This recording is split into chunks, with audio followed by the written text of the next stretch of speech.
Fonoaudiología en Barrio Sur. Evaluación, diagnóstico y tratamiento a niños y adultos con dificultades de habla y lenguaje. Por consultas, comunicarse al 381 66 81 260. 381 66 81 260. Fonoaudiología en Barrio Sur.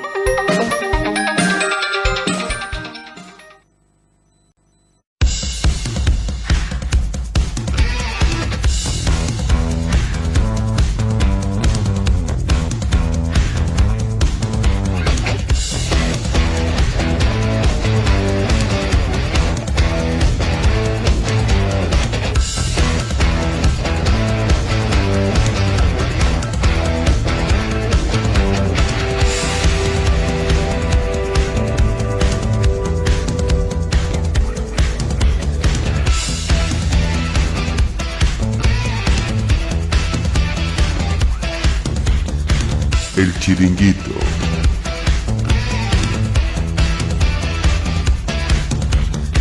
Te la pone en tu casa.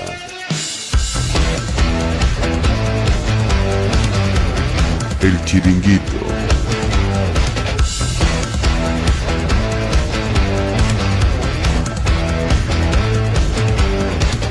El Chiringuito te la pone en tu casa.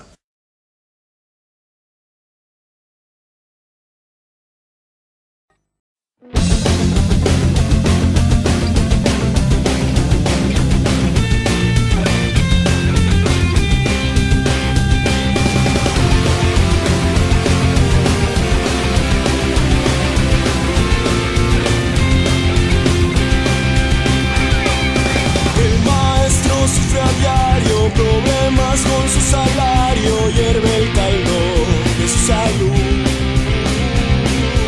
Va borrando la ignorancia de un pueblo que en una instancia lleva el cargo como una cruz. Es un noble alfil de hierro luchando contra el destierro de la torpe brutalidad.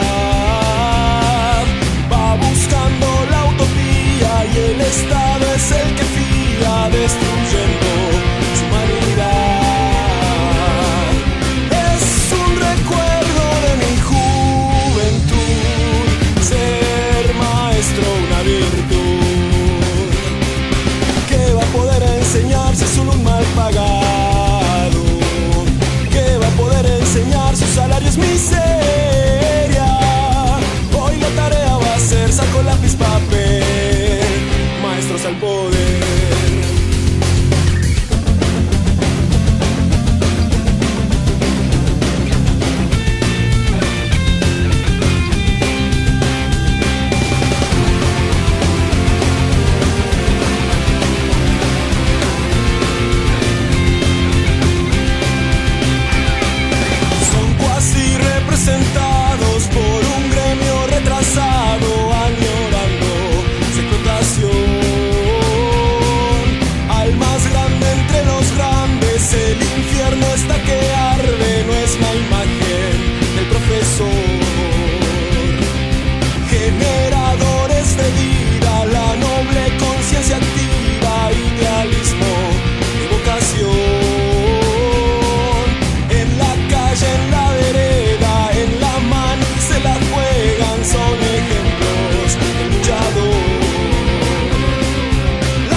enseñar si es un mal pagado?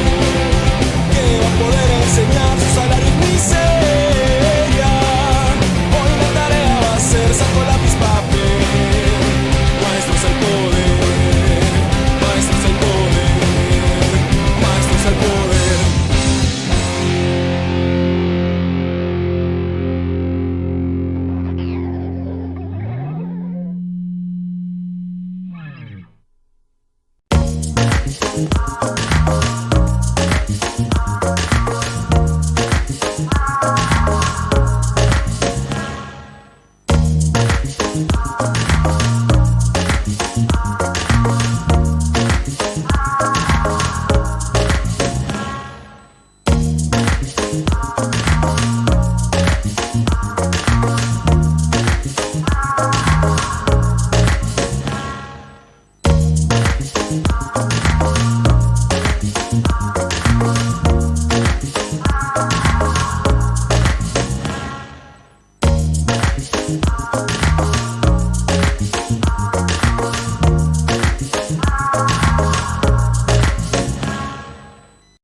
Hola, ¿cómo están? Buenas noches. Acá nuevamente en un nuevo programa de Docentes al Poder, donde tenemos instancias de aprendizaje, especialmente la de la historia argentina y la de Tucumán en particular.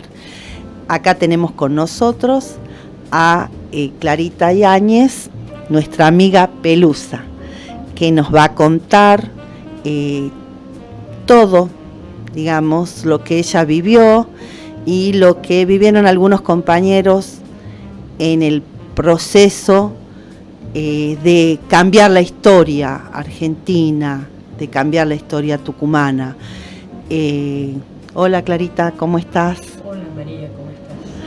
Acá vamos a cumplir un nuevo aniversario del Tucumanazo, ¿verdad?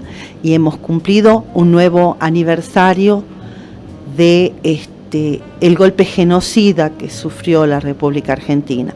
Nosotros empezamos antes del 76, ¿verdad, Clarita? Sí, buenas noches a todos los que tienen la amabilidad y la curiosidad de escucharnos. Como recién nombraba a los docentes, me hizo acordar que mi mamá era docente. Mi mamá era maestra jardinera, una gran maestra jardinera, con mucho amor por su tarea y mucho orgullo por no faltar nunca. Era de esas maestras que bueno, no sé si, seguramente que sigue habiendo, pero en aquella época, cuando ella era docente, era quizás más frecuente esa conducta, ese comportamiento, esa manera de interpretar las tareas.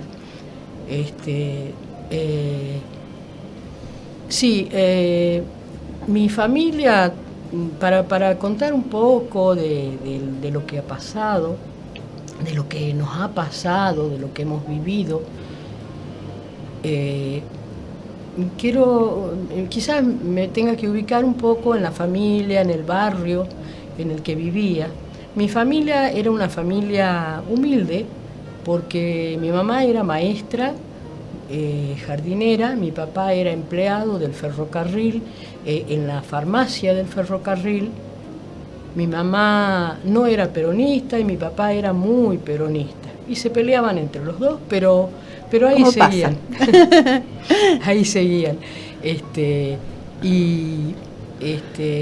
Bueno, y nosotros éramos 4 hijos, yo la mayor, después tengo un hermano, después otro hermano, que ese segundo hermano después de mí ha desaparecido junto con su esposa, y una cuarta hermana que es la menor. Éramos 2 mujeres en las puntas y 2 varones en el medio, digamos, de la familia. Y nos criamos dentro de todo sin carencias, porque estábamos cubiertos de afecto y de protección, y de mucho cuidado en la educación, sobre todo por la parte de mi mamá, que era bastante estricta. Y cuando empezamos a crecer, a llegar a la adolescencia, nos fuimos poniendo más en contacto con las realidades que la historia fue presentando en ese momento. Una historia largamente interrumpida, frecuentemente interrumpida por golpes militares, por tomas del poder que no tenían que ver con las voluntades que habían elegido. Las tomas de poder violento, digamos, claro, cortando la los democracia. Distintos golpes anteriores al del 76. Del 76, exacto. ¿No? Hubo épocas muy tremendas, la de Onganía, en fin, gobernantes que fueron defenestrados, por ejemplo, Ilia, un gobernante, un presidente muy, dentro de todo, de avanzada con su mirada, su perspectiva, que llevó a que fuera sacado de sus atribuciones antes de tiempo. Y no tuvieron nunca el menor de los elementos para decir que era chorro, ni que se robó el PBI, ni ninguna de esas cosas. Pero fue sacado. Pero fue... Y de forma violenta. Sí, de forma violenta fue dejado de lado, y bueno, y así seguimos hasta que, digamos, fue una espiral de violencia que fue creciendo. A veces uno no se daba cuenta, pero de año a año iban pasando cosas cada vez más extrañas al modo de vida que uno esperaba. Que uno estaba acostumbrado, claro, aparte. Más rupturista de hábitos, más rupturista de costumbres que eran consideradas correctas, y fuimos de una manera, no sé, poco clara, fuimos acercándonos a otra expresión de vida distinta a la nuestra, a la de los argentinos, a la de Sudamérica, o de los países de esta zona de América. Y bueno, sé si hacerlo más breve, decir que... No, tenés que expresarte como vos quieras. Si vos lo querés alargar, lo alargamos, no hay problema. Acá no hay límite. No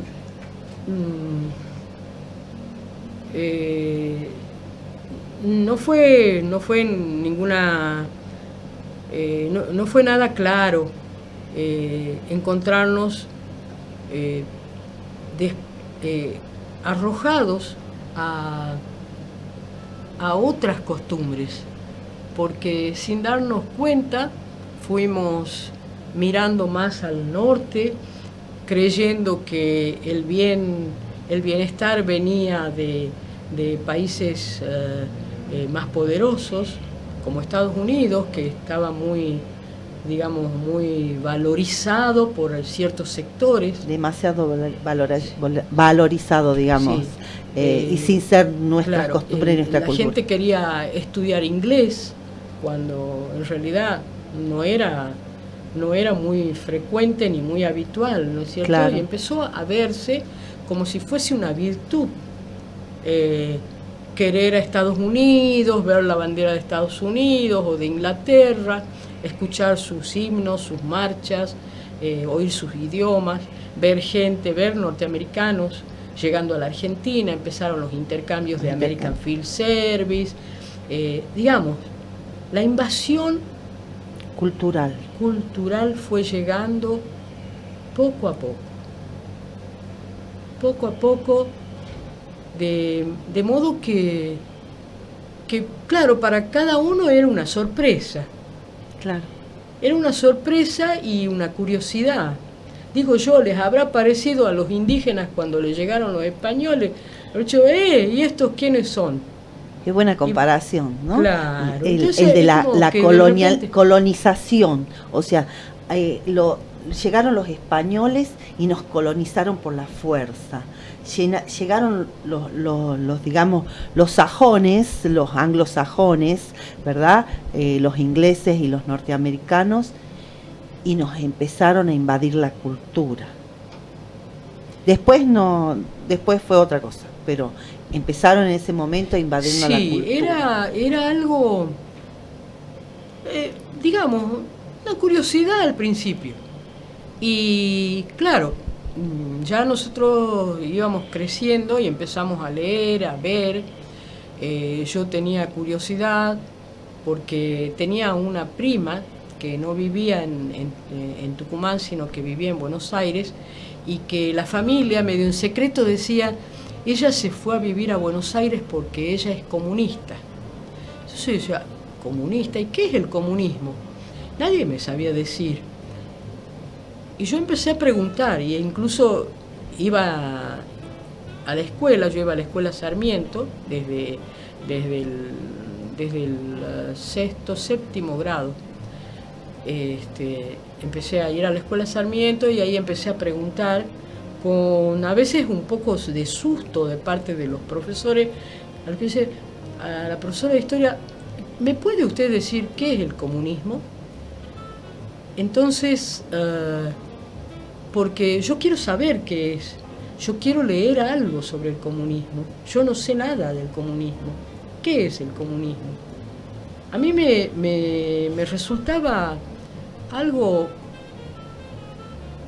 Me caía simpático. El comunismo. Me caía simpático, porque sí. Caía como una prohibición, digamos. Claro, entonces, yo y entonces uno dice, ¿por qué está prohibido? Yo asociaba mucho, aunque en mi casa no eran muy religiosos, mi mamá no era, hasta, no sé si decir que era atea, pero creo que sí. Mi abuela no, mi tía no, pero ellos eran más católicas. Pero el comunismo tenía que ver con las creencias religiosas profundas, ¿no es cierto? Lo que yo había oído de que Cristo era, ¿no? Y que Cristo amaba a todos, Cristo quería la igualdad entre las personas, Cristo buscaba el bien para todos y se sacrificaba por todos, y hasta defendía a las prostitutas. Y a los ladrones. A los ladrones, a los asesinos. A los asesinos. ¿No? Entonces... abrazaba a los enfermos. Claro. Entonces cuando me hablan de que mi prima era comunista, digo yo, ¿qué tendrá que ver? ¿Cómo se liga esto con aquello?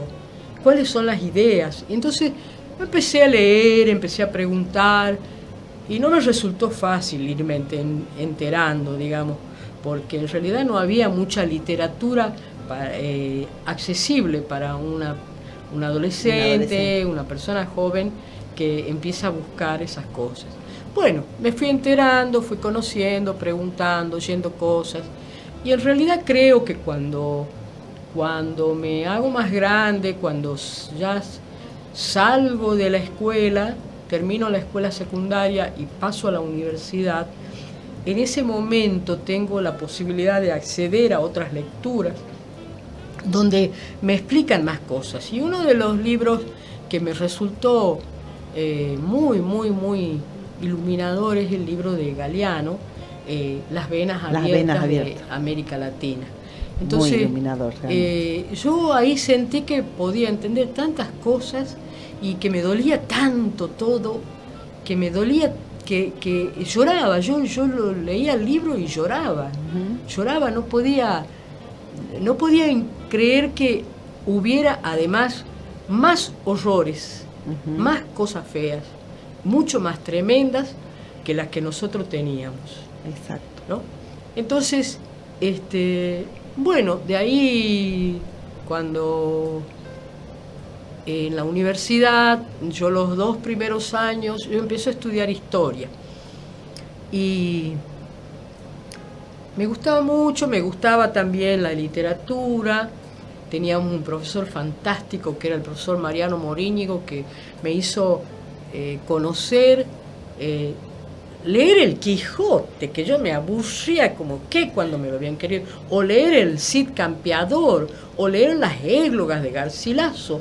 Y yo decía, ¿qué es eso? Esas antigüedades, esas cosas horribles.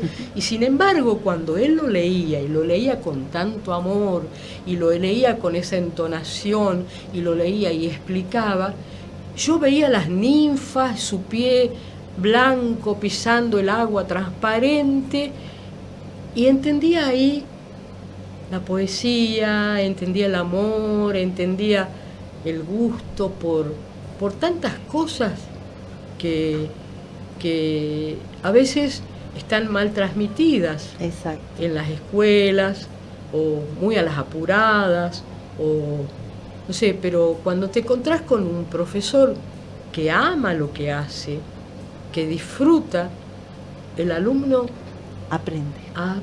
no es que aprende, ama también. Lo que pasa es que incorpora la incorporación, todo, que es el aprendizaje, ¿verdad? La incorporación de conocimiento, claro, se da con sentimiento, con amor, como has dicho vos.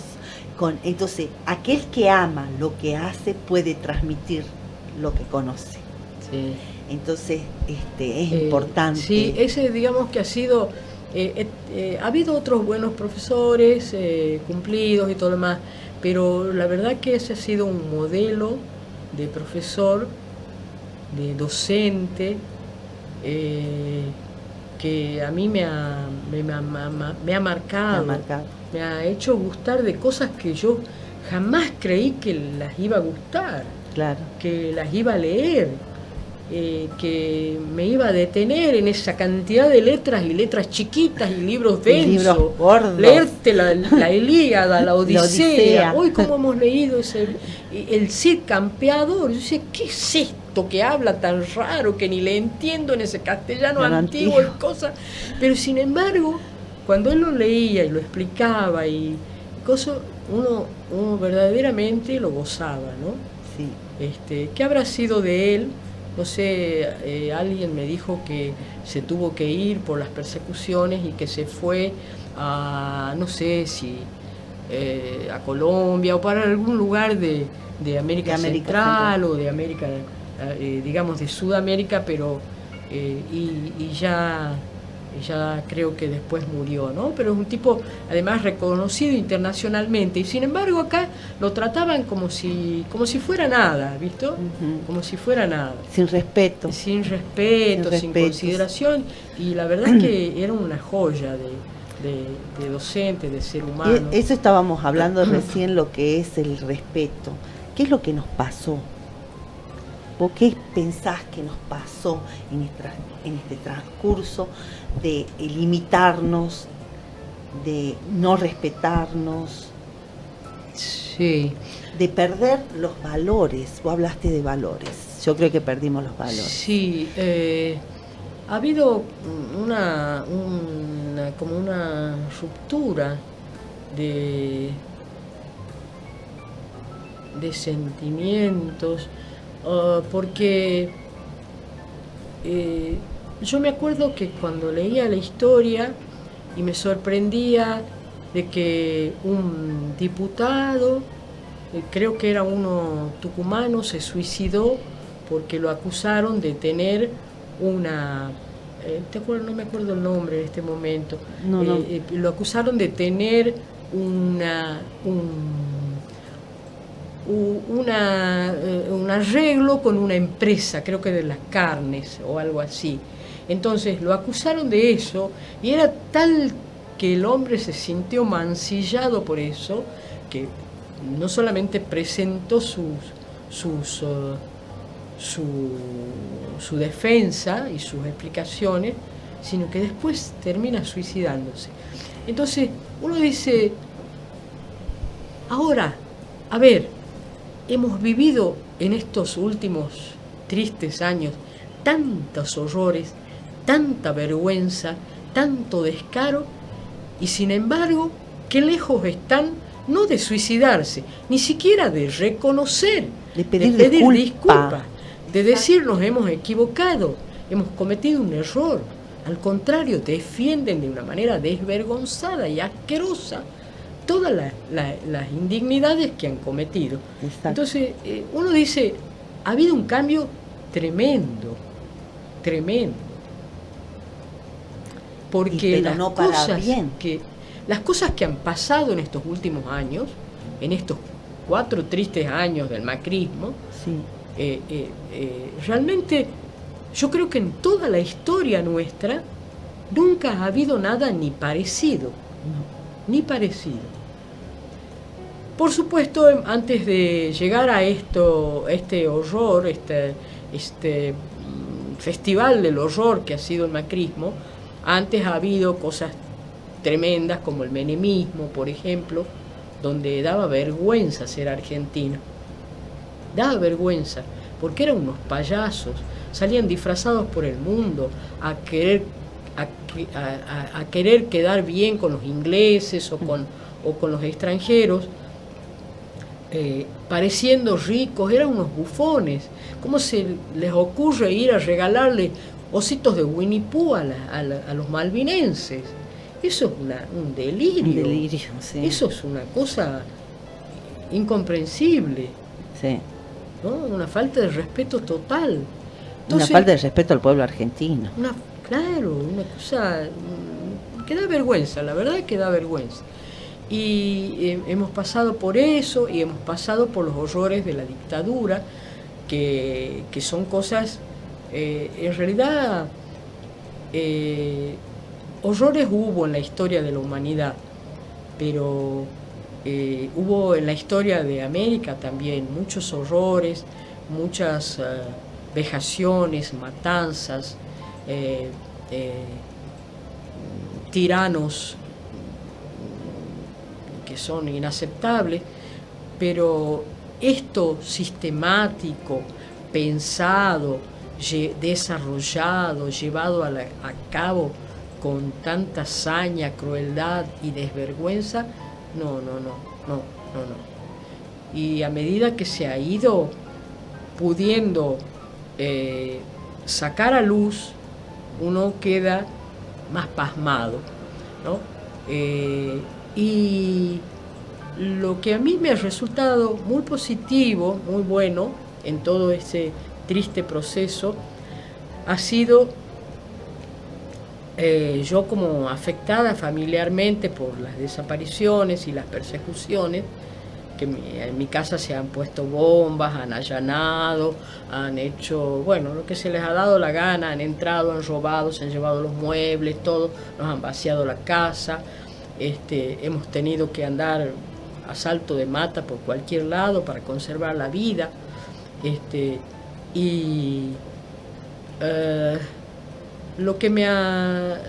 lo único que para mí ha sido en todos estos años, lo único que para mí ha sido un refugio y un reconocimiento y una revalorización como persona, y ha sido por un lado el comienzo de los juicios que lo inició Alfonsín. Lamentablemente Alfonsín, supongo que por las presiones recibidas, un poco se detuvo en su accionar en la búsqueda de la verdad y la justicia. Pero por suerte hemos tenido la alegría de poder vivir el descubrimiento de Néstor Kirchner, la aparición de Néstor Kirchner y su visión, que para mí nunca me voy a olvidar del día que él bajó los cuadros de los militares. Yo me la pasé llorando ese día, porque sentía que por primera vez en muchos años yo me volví a sentir persona, porque yo, digamos, había ido sintiendo la desvalorización que nos habían hecho vivir con las persecuciones, con la descalificación, con el desconocimiento de nuestra importancia como persona, nuestra valoración. Yo he sido una buena estudiante, tengo la carrera de historia, no la he terminado por las persecuciones políticas y por la afección que me produjo, pero a mí me falta una sola materia, y después de esa carrera me faltaba solamente la historia contemporánea y la tesis para recibirme. Y yo la dejé porque ya no podía más. Y después, porque yo me fui de Tucumán, me fui a Buenos Aires, y después cuando vuelvo en el año 84 a Tucumán, después más cerca del 90 y pico, vuelvo a estudiar en la universidad. Empecé a estudiar diseño de interiores, me recibí de diseñadora, y después que terminé esa carrera empecé a hacer la licenciatura en artes plásticas también.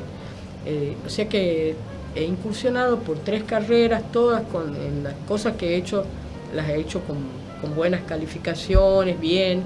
O sea que, digamos que los valores personales y culturales y sociales, porque lo que una persona tiene no es propio solamente de ella, sino es propio de un ámbito que la rodea, es propio de la familia, es propio del barrio, es propia de las amistades, es propio de los grupos de estudio.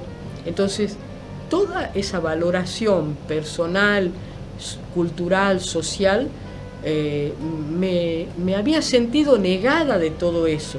Y cuando yo empecé a sentir que era posible la justicia, que era posible revisar los horrores que habíamos vivido y las monstruosidades a las que nos habían sometido, empecé a sentirme de otra manera.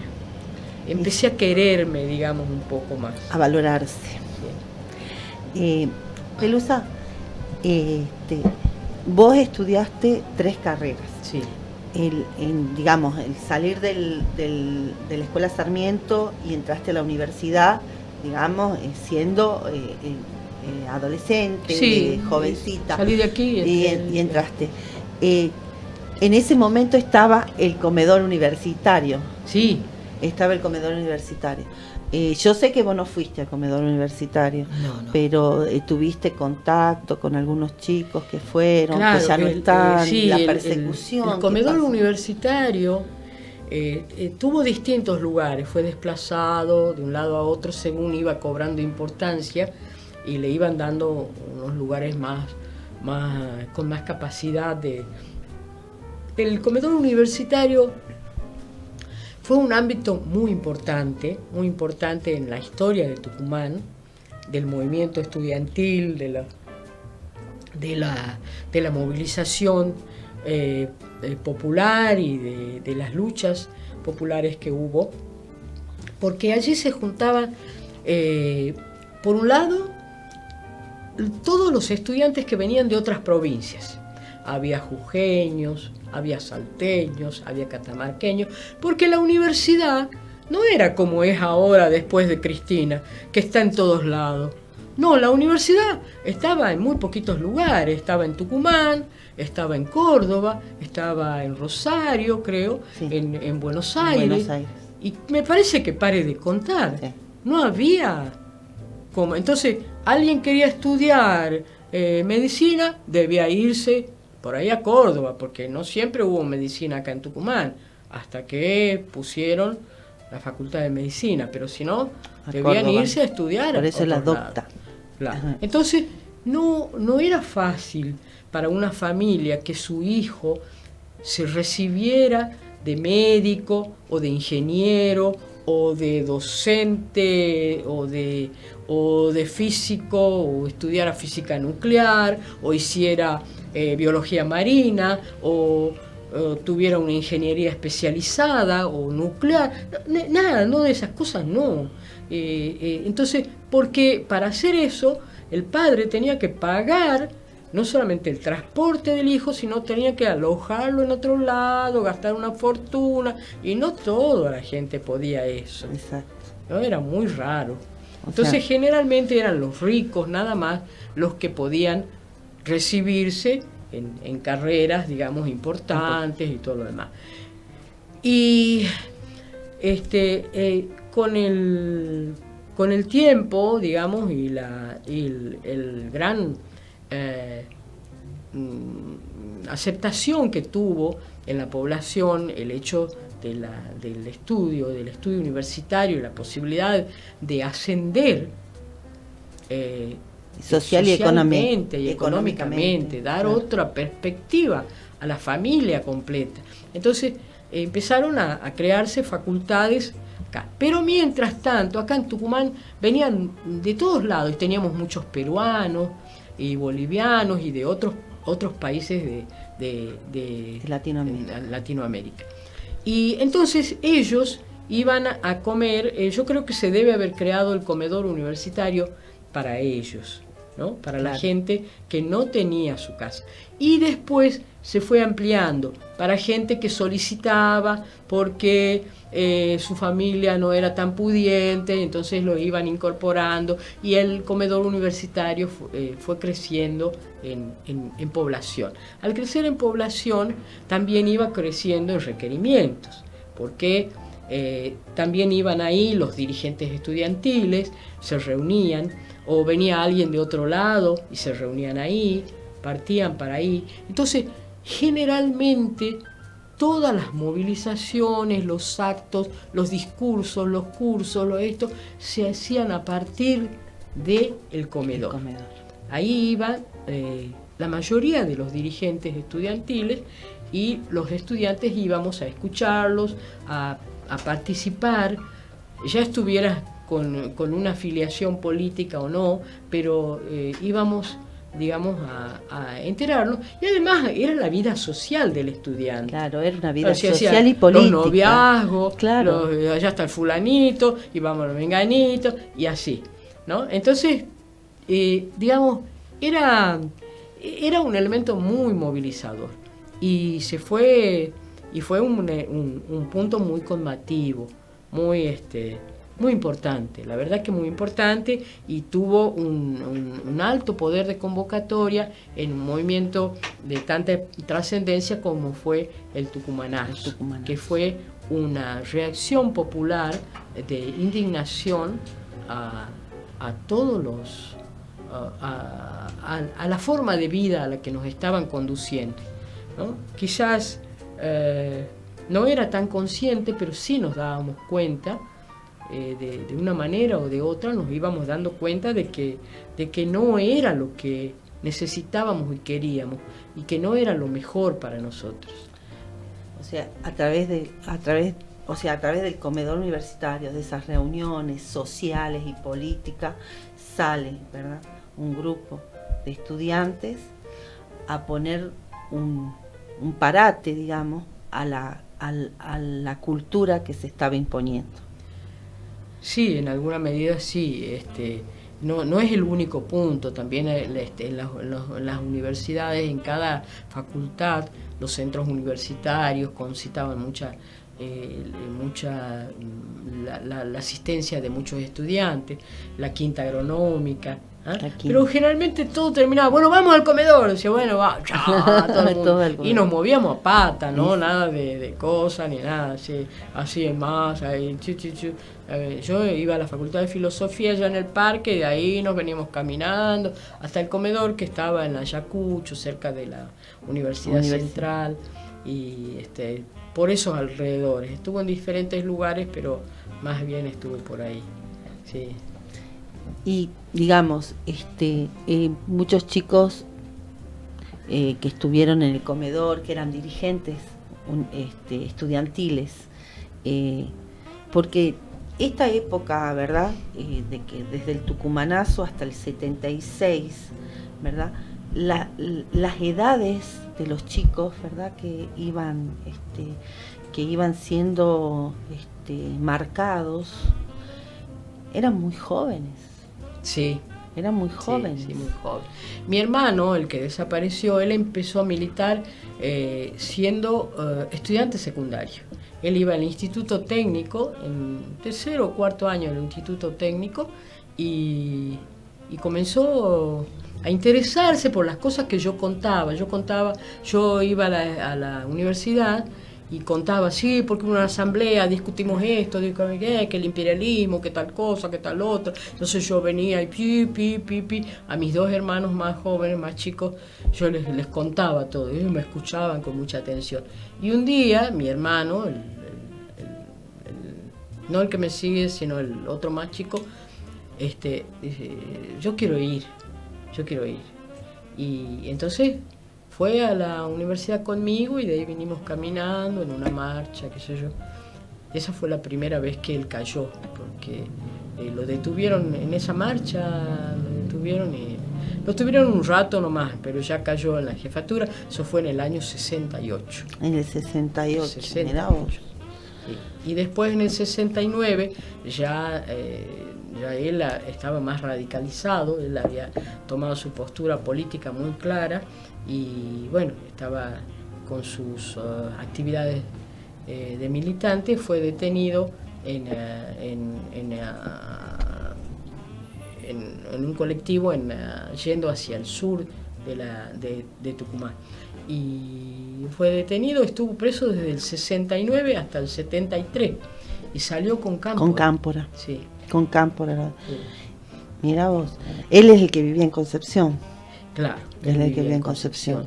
Pero vivía en Concepción después, porque él está preso hasta el 73 y cuando sale en el 73 él se va a vivir al interior. Nosotros no sabíamos a dónde, pero después supimos que él estaba viviendo en Concepción. Y bueno, pero vos me decís, mi hermano desde la secundaria empieza a militar. Muchos chicos han empezado a militar desde la secundaria. Sí, hay muchos presos, hay muchos desaparecidos de las escuelas secundarias. De las escuelas secundarias, sí. Porque era muy frecuente eso. Exacto. Que las inquietudes y llevaban... O sea, no digamos, no son... te podías ser detenida por cualquier cosa. Exacto. Por pintar una pared, por repartir un panfleto, por gritar una consigna, por decir viva tal o cual, ¿me entendés? Claro. Te podían detener por cualquier cosa. De hecho te detenían. Sí. De hecho te detenían. Sí. O sea que detenían a los que podían ser los posibles dirigentes. Dirigentes o participantes. Yo sé que era ya casi era indiscriminado, porque lo que estaba prohibido era pensar diferente a ellos, diferente al proceso, diferente a los militares, diferente al sometimiento. Pensar que vos que querías la libertad, de que no querías el imperialismo, que querías soberanía, que querías un régimen más justo, y ya eso era pecado. Si querías la igualdad. Claro, ya eso era un pecado que debía ser castigado y que debía erradicarse ese pensamiento. Entonces, nada mejor que para erradicar el pensamiento que aplastar los cerebros, ¿me entendés? Exacto, aplastamiento de cerebro.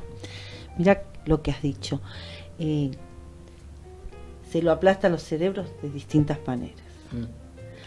Aplastaron cerebros en esa década infame, con metrallas, con golpes, con tortura, con desapariciones. Y hoy, nuestros jóvenes, ¿cómo le están aplastando el cerebro a través del neoliberalismo? Y a través de la visión liviana de la vida, a través de la indiferencia por lo que pasa, a través del desconocimiento de la historia, de nuestra realidad, a través de entretenerse, de drogarse, de beber, de idiotizarse con las redes, de las cuales se puede aprender mucho, pero si estás todo el día en eso, es como que tu cabeza entró en un circuito que está manejado, porque lamentablemente eso está manejado, sí. No es independiente, no. Ni aséptico. No. Está absolutamente manejado. Si vos en las redes vos te manifestás, yo lo he probado, manifestarme contra esto, y enseguida me borran, me hacen desaparecer. Sí, enseguida te bloquean, te castigan. Te castigan, entonces, te dan claro, te dan 10 días, te dan 15 días, 30 Además, días hasta que te hacen desaparecer. Esos ritmos que te van descubriendo, que vos tenés la manía de tal cosa y te van enchufando en determinadas actividades. ¿Me entendés? Sí. Entonces como que vos sos renga y nunca vas a poder caminar derecha porque siempre te van a estimular a que camines como renga. Exacto. Y sí, como te decía, este programa es una instancia de aprendizaje, Pelusa. Y con vos hoy hemos aprendido muchísimo. Bueno. Hemos aprendido de la historia tucumana, hemos aprendido de lo que era el comedor universitario, donde se reunían muchos chicos, muchos estudiantes, mucha gente para cambiar por la libertad, cambiar por el libre pensador, por el poder decir esto está mal y que nos escuchen, el respeto, apoyando los valores, como hablamos, apoyando los valores. Y hoy nuestros chicos, ¿de dónde van a salir nuestros líderes? Uh-huh. Tienen que volver a ese viejo comedor universitario donde se hablaba de igualdad, de equidad, de valores. Yo te agradezco un montón por haber estado acá, por habernos contado un poco hasta de tu dolor. Yo te agradezco muchísimo y espero que esto no sea el último programa ni la última vez que nos veamos en este ámbito. Gracias a ustedes por escuchar y por permitirme contar un poquito, nada más. Y bueno, me alegro de conocerlos. Y bueno, y a los que nos están viendo y escuchando, el próximo lunes tendremos otra sorpresa, donde nos enseñen un poco de historia de Tucumán y de la Argentina, donde nos enseñen valores, respeto al que piensa distinto, porque no todos pensamos iguales. Hasta el próximo programa de Docentes al Poder.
El infierno está que arde, no es la imagen del profesor. Generadores de vida, la noble conciencia activa, idealismo y vocación. En la calle, en la vereda, en la mano se la juegan, son ejemplos del luchador. Las tizas no se manchan con sangre, Fuente Alba fue el mejor. ¿Qué va a poder enseñarse solo un mal pagado? ¿Qué va a poder enseñar? Su salario es miseria. Hoy la tarea va a ser saco, lápiz, papel, maestros al poder.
Fonoaudiología en Barrio Sur. Evaluación, diagnóstico y tratamiento a niños y adultos con dificultades de habla y lenguaje. Por consultas, comunicarse al 381-66-81-260. 381-66-81-260. Fonoaudiología en Barrio Sur.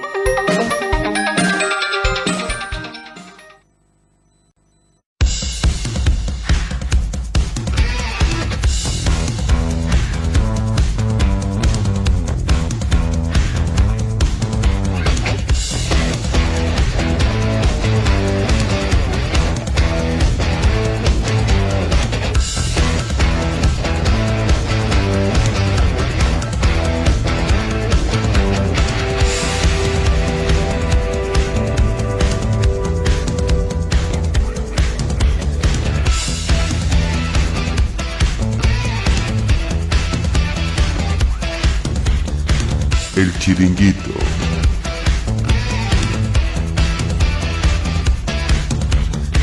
Te la pone en tu casa.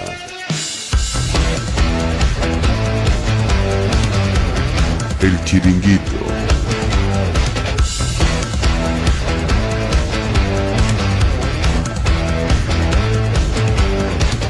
El Chiringuito te la pone en tu casa.